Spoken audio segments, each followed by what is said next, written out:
address, no? According sa aking source na nakabili ng property si Zaldico doon sa Paris.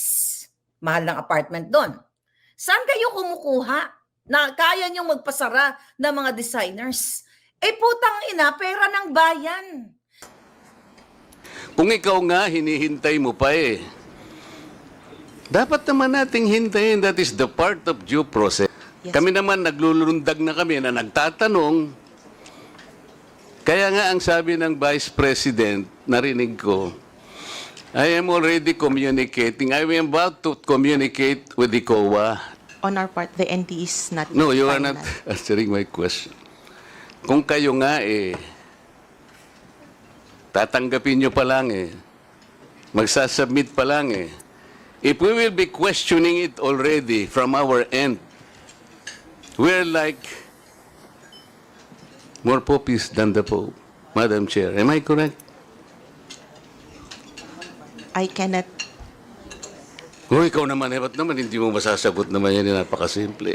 Kasi nga, walang utak. Grabe talaga tong mga inayupak na Martin Romualdez sa Zaldico. Sila pala yung nagkakamal ngayon ng budget ng gobyerno natin. Mga kababayan, hindi naman magsisinungaling si Madam Inday Sara, ating Vice Presidente, sa lahat ng kayong mga expose. Nakakatakot man sabihin ngayon na talagang ang lalaking pera, bilyon ang pinag-uusapan dito, at pagkatapos, sino ba namang kongresista dyan na hindi matatakot kay Martin Romualdez at Zaldico kung hindi sila mabibigyan ng mga pondo? Nitong dalawang di umano, sinabi ng ating Vice Presidente, sila lang ang may hawak ng kaban ng bayan. Kumusta po ila dyan mga minamahal kong kababayan? Pakinggan po natin ngayon ng ating Senador Rodante Marcoleta kung paano niya pagsusuplakin ang mga kasama niya dito sa Kongreso dahil parang naliligaw sila ng landas Parang hindi nila alam ang salitang respeto at parang lahat sila nagmamarunong Kaya dito makikita natin kung paano sinuplak at pakinggan din natin dito si Madam Maharlika kung anong masasabi niya sa dalawang pagre-resback ni Senador Rodante Marcoleta at si VP Sara Duterte sa kanyang paglabas ng mga expose na si Martin Romualdez lang daw at si Zaldico ang may hawak ng kaban ng bayan. Ako po, nakakatakot pong expose yan. Kaya naman si Madam Maharlika, ang kanyang sinabi na lang hindi na ako sasagot sa mga tanong niyo. Pakinggan muna po natin ang ating malupit na si Senador Rodante Marcoleta sa kanyang expose, ang kanyang pagsuplak sa mga kasama niya dito sa Kongreso na hindi marunong rumispeto sa isang Vice Presidente. Intelligence and Confidential Fund Audit Unit, is that correct? Madam Chair, if I may I clarify, what I have said about the notice of disallowance is pertaining to the transactions of the OBP, not for the confidential fund, because we are the audit team of OBP for the transactions. Yung confidential fund na yan, hindi na matapos-tapos yan Kasi lagi na lang inaan yung confidential fund na yan na wala naman talagang napatunayan. Alam naman natin, politically motivated lang yung mga confidential fund na yan. Audit the transaction of the OBP, not the confidential fund. The confidential fund is being audited by the ICFAO, another office from the COA. Yes, so the question is supposed to be for you. Yes, Madam Chair. Subject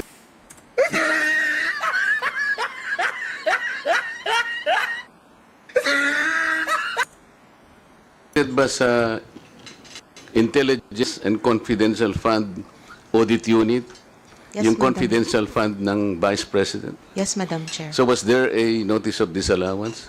There was a notice of disallowance issued for Ay, the nako. fourth quarter of 2022, Madam Chair. There was? Yes. Okay. Madam Chair, may I know the nature of a notice of disallowance? Yan na po, magkakasubukan. I mean the nature.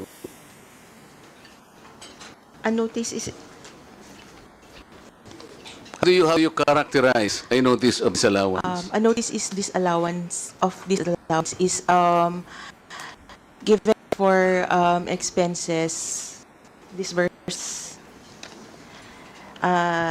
With it is a notification to the head of agency and or accountant informing and requiring the persons liable to restitute the amount of the disallowance. That is a confidential diligence expense disapproved or disallowed in audit, either in whole or in part, as a result of illegal, irregular, or improper disbursement or expenditure of such fund. Your You Honor. call it IUEEU. Is that correct? Yes, yes, I Madam Chair. irregular. U is Unnecessary. Unnecessary. Madam Chair. E, Extravagant, Madam Chair. another E.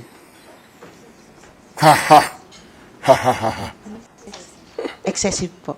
And U. Unnecessary. Your Ang una yung unnecessary, unconscionable. unconscionable po. Okay, so you initially determined when you issued a notice of disallowance to the office of the Vice President that somehow merong lumabas dun sa IUEEU. Is that correct?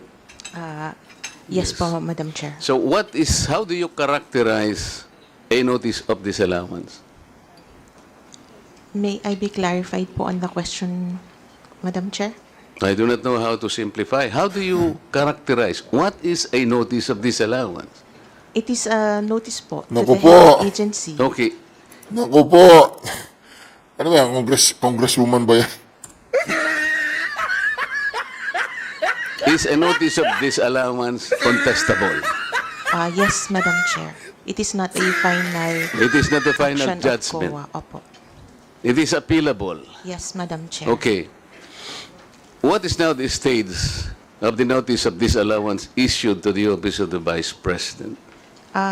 Madam Chair, we have issued the notice of disallowance, and it was received by management on August 9, 2024. So they still have 6 months po, or 180 days Correct. to appeal po the And disallowance. they are supposed to reply yet. Yes po. You will have to give them the opportunity to make a reply. That is correct To po, explain Madam Chair. Yes po, Madam how Chair. the budget was utilized. Opo. And that is part of due process. That is correct po. Meaning to say, there is no guilt yet until and unless you are able to receive the reply, the answer, and the explanation of the office of the Vice President. That is correct po. And it has Have you been- received a copy?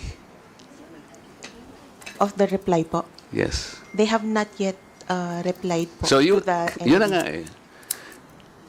As part of the due process is notice. Then the Vice President will submit to you an answer explaining, detailing how the budget was utilized. And you will receive that Madam in due Chair. time. Madam Chair, if it is already a notice of disallowance, their remedy would be to appeal the notice of disallowance po. Madam, ang sinasabi ko, wala pa nga eh. It is yet to be sent to your office. Is that correct? Wala pa siyang reply. Yun nga po, hindi po reply ang remedy nila to the notice of disallowance, but an Ano po appeal. dapat? An appeal to the notice of disallowance. Well, wag mo na nga. It's an appeal. Yes po. Sa aming mga hindi masyadong nakakaalam ng terminology, pwede ring reply. Reply is an appeal. Ngayon, ibibigay pa lang sa'yo. Madam Chair, ang reply po is we presuppose na sa ICFAO po ulit. Pero ang Marunong appeal po to, is no? with the commission proper na po. Nagmamarunong. Madam Chair, napakasimple po ng sinatanong. Alam po natin yun. A reply is supposed to be submitted to the commission proper. Yes po. Pero sa ngayon, hindi siya magre-reply kasi sasagutin niya muna kayo. And until today, hindi pa niya sinasagot because they are still within the reglementary period of 6 months That is correct po. to make an Marunong answer to to eh. you. That is correct po. That is the nature of things, Madam Chair. That is correct. So wala pa siyang, there is There is no judgment yet. That is correct po. And it has been emphasized po in the first hearing that the notice of disallowance Kaya nga, if is not yet questions, for final. example, are coming from us, questioning and judging the utilization of the funds of the Vice President, when you yourselves, the rightful office, has yet to receive the explanation, we cannot be more popist than the Pope, Madam Chair. Is it correct? Madam Chair, as we have said, on our part, the ND is not No, you are final. not answering my question. Kung kayo nga tatanggapin nyo pa lang magsasubmit pa lang if we will be questioning it already from our end, we're like more popist than the Pope, Madam Chair. Am I correct? I cannot. Ikaw naman, ba't naman hindi mo masasagot naman yan, napakasimple. Kasi nga, walang utak. Kung ikaw nga, hinihintay mo pa dapat naman nating hintayin, that is the part of due process. Yes. Kami naman, naglulundag na kami na nagtatanong. Kaya nga ang sabi ng Vice President, narinig ko, I am already communicating. I am about to communicate with the COA. I think she will do that because that is the process. Hindi naman pwedeng hindi niya sagutin. Kaya nga po ang sinasabi ko, kasi ang dami na pong nagsipagtanong. Lalo na po nung unang hearing, naglulundag po lahat So the nature of a notice of disallowance, Madam Chair, it is yet to be explained. Sa ngayon, hindi pa Kung sakaling ma-explain, Madam Chair, at halimbawa, hindi nyo pinakinggan, the Vice President has the option to go to the COA proper for an appeal. That is correct. That is correct. And considering the appeal was dismissed, the Vice President can go to the Supreme Court. Is that correct? That is correct. So there po. is a whole gamut of process. That is correct. Will you po. confirm that? That is correct po, Your Honor. That is why, can you advise us, including me, whether we are supposed to ask questions, considering that you have not yet received her explanation to your office? Madam Chair, I am not. You cannot advise me? We are not in a position to know the power or the prerogatives of the No, House of I am Representatives. telling you already. I am telling you already because we're supposed to ask questions on the budget of the Vice President. But they started asking questions on the 2023 budget, which was subjected to a notice of disallowance. I'm telling you, Madam Chair, that the Vice President is yet to make an explanation to be submitted to your office, and you are waiting for that. Wala na. Yes, Madam Chair. That's Correct. why. Madam that's Chair. why when we were subpoenaed, we explicitly Oo nga. mentioned that So, tama these are bang- not yet. Tama ba kung Final. magtanong na ng magtanong ngayon habang ikaw ay hindi mo pa nare-receive kung ano yung sagot niya? Do you think I am correct in asking questions habang ikaw ay naghihintay pa lang ng isasagot niya sa iyong opisina? Tama ba ang gagawin ko kung magtatatanong ako ngayon? Madam Chair, I can only speak for on the point of view of COA now. We have issued these, in the end, it's still subject to appeal. Kindly wrap up. Maraming salamat, Madam Chair. Right? Salamat. Next. Quick interjection, Madam Chair. Just a quick one. Proceed. May we ask the representative of COA, did I hear it right, that the Vice President's office has not yet sent a reply about the notice of disallowance? Not yet, Madam Chair, because as we have replied, the remedy is either to settle the disallowance or to file their appeal. So there was no there was no official communication yet from the office of the Vice President. Dito, nagdadadaldal ang mga to, yung mga kalaban ng Vice Presidente. Pero makikita po natin dito, talagang marami silang hindi alam. Sa pagtatanong ni Senador Rodante Marcoleta, Talagang suplak na suplak itong kausap niyang babae na to na talagang marami siyang hindi nalalaman patungkol dito sa pinag-uusapan nilang budget ng Vice President during DepEd Secretary pa siya.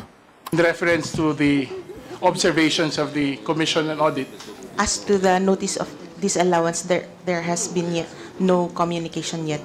I'm just Madam Chair. raising that point, Madam Chair, because if I remember it right, the Vice President replied all throughout the discussion that she has all Ayun naman mga kaibigan, pakinggan po natin si Madam Marlica. Kung ano pong masasabi niya dito sa expose ni Vice Presidente Inday Sara patungkol na rin dito sa pagtatanggol o pag-uumpisa ng umandar si Senador Rodante Marcoleta. Ang pinahirapan na katulad ng ginagawang pangbubuli ng mga buwaka ng GNMS. Like in less than 30 minutes ay inapprove ang kanyang budget. Okay? Nung 2022 dahil hindi pa nag-aaklas si Inday Sara, 2023 gaano ka-demon ang mga jejemon. Dahil sa utos, again, ni Tambaloslos, ni Romualdez. Ayan, ngayon, lumabas. Well, actually, hindi lang ngayon lumabas yung si Zaldico. Let's talk about that later. Ni Lisa Tanas, nagipitin si Sara. Noong panahon ni Duterte, ang budget hearing, ang pagbalangkas ng budget ni Leni Robredo, na kahit si Leni ay gumawa ng eksena sa international community and media na sirain ang Duterte, pero never siyang pinahirapan na katulad ng ginagawang pangbubuli ng mga buwaka ng GNMS. Like in less than 30 minutes ay inapprove ang kanyang budget. Okay? Nung 2022 dahil hindi pa nag-aaklas si Inday Sara, 2023. Yeah. No, 2022-2023, 'di ba? Hindi pa nag-aaklas, napakabilis ng pag-approve ng kanyang budget.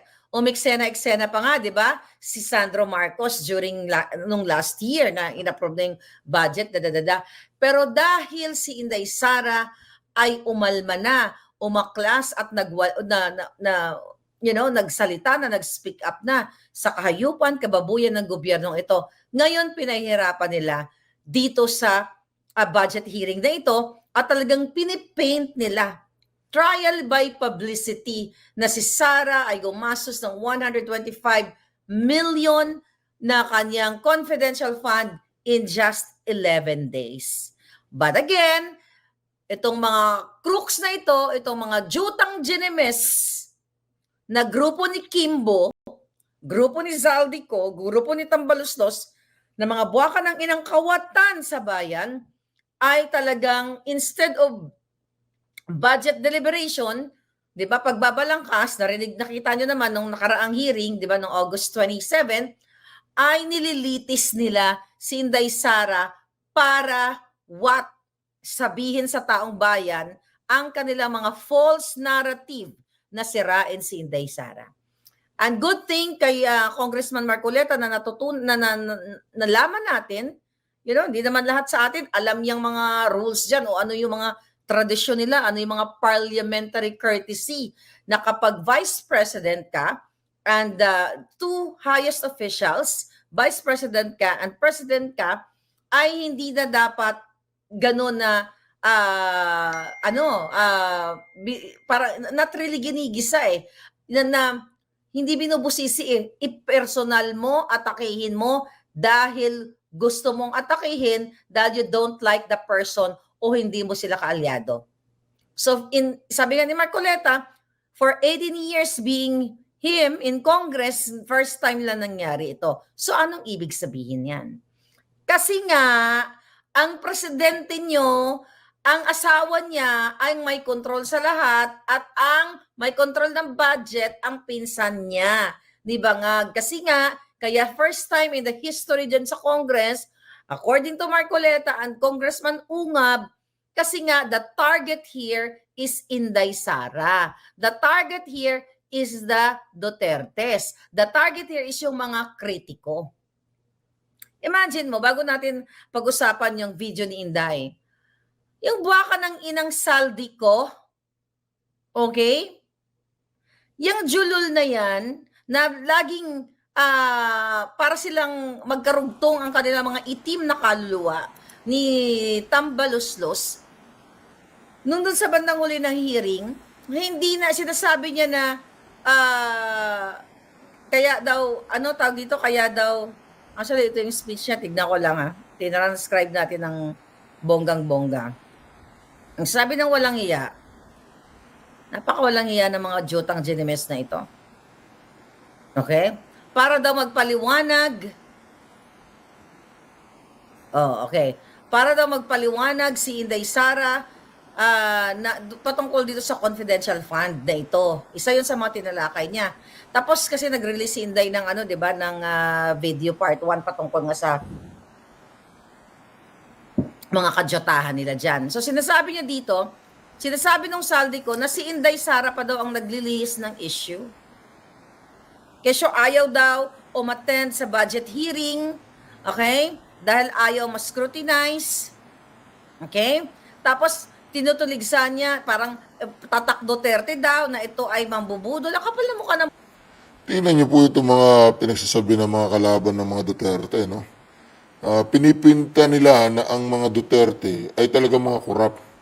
Pero alam naman po nating lahat Alam nating lahat na ang mga Duterte, talagang sila po ang threat dito sa gobyernong ito. Isipin ninyo, umingi lamang ng, yung budget hearing na yan, hindi naman dapat yan maging isang sarswela dyan sa Kongreso at Senado. Pero hindi tumigil itong mga dilawan, pinklawan, at itong mga magnanakaw na to, itong mga pamilya magnanakaw, na talagang sinisiraan talaga. Itong si Madam Inday Sara sa kanyang expose ngayon na ang may hawak daw ng kaban o budget ng buong bansa ay itong si Martin Romualdez lang at itong si Saldico. Ako po. Buwa ka ng inang ito. Ikaw, saldi ko. Nalala nyo last year, meron ako expose sa inyo. Dali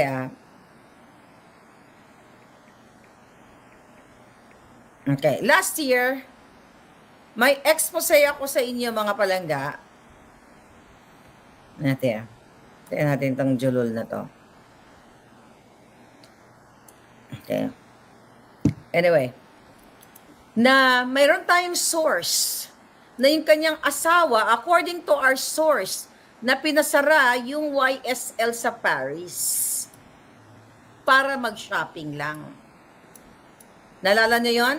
Last year ko pa sinasabi sa inyo yun. Sinabi ko sa inyo na sila ang may control ng pera ng bayan. Kasi nga siya yung chairperson ng Committee on Appropriation and also sidekick siya, assistant siya ni Tambaloslos. Kung kayo ay nakafollow sa vlog na ito, in-expose ko na wala silang habas na bumili ng mga luxury brands. Hermes, name it, ang asawa ni Saldico, according to our source na inere natin yan last year, parang bumibili lang ng candy ng Naku mga po. luxury bags sa Paris. Grabe, no?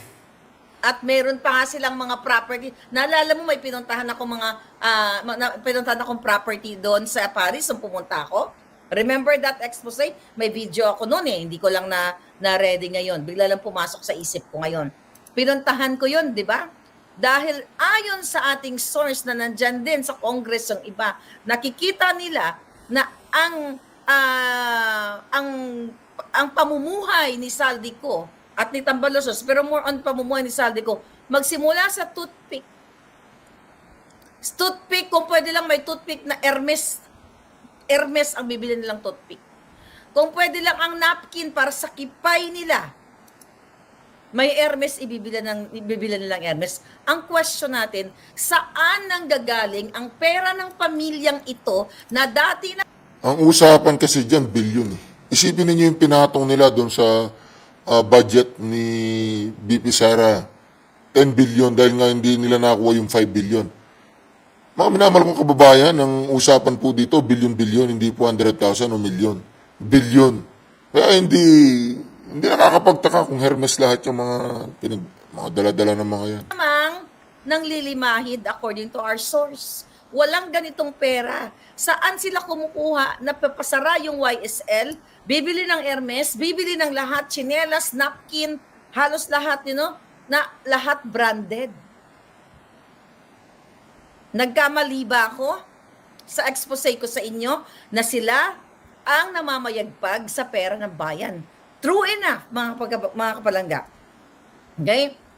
Kaya naman, galit na galit, instead yung budget hearing na yun, kasi gusto na nga i-terminate, na hindi na dapat i-hear yun, yung deliberation na yun, kasi nga dapat may parliamentary courtesy, at ito yung sinasabi nilang tradisyon diyan sa Congress, na kapag highest officials, well, particularly sa Vice President and Office of the President, titignan lang nila, okay, approve.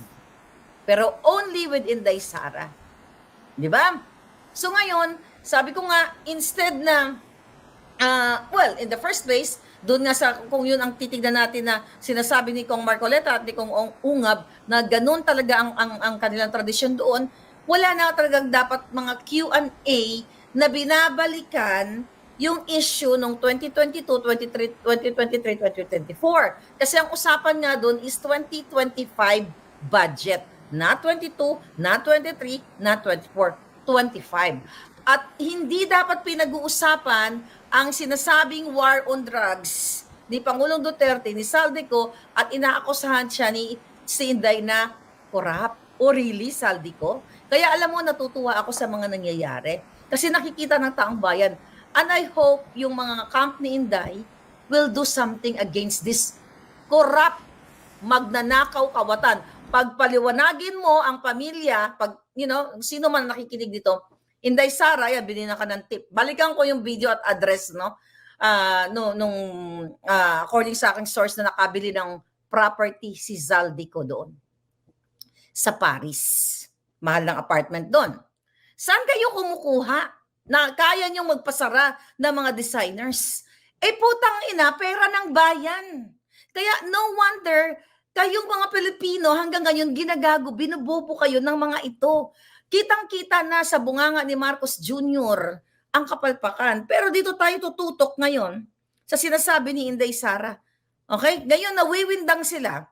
Dahil sinabi ni Inday Sara, mga palangga, sa kanyang video, okay, na ang budget ng Pilipinas ay 2 tao lang ang may hawak.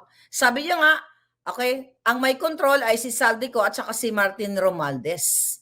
Okay? Kaya nga pinaliwanag niya sa inyo sa kanyang video, mga palangga, tungkol sa DepEd budget niya, sa Department of Education budget ng 2023 na may 5 billion na inapprove para sa classroom construction. Tapos nagulat daw si Inday ay may lumapit sa kanyang mga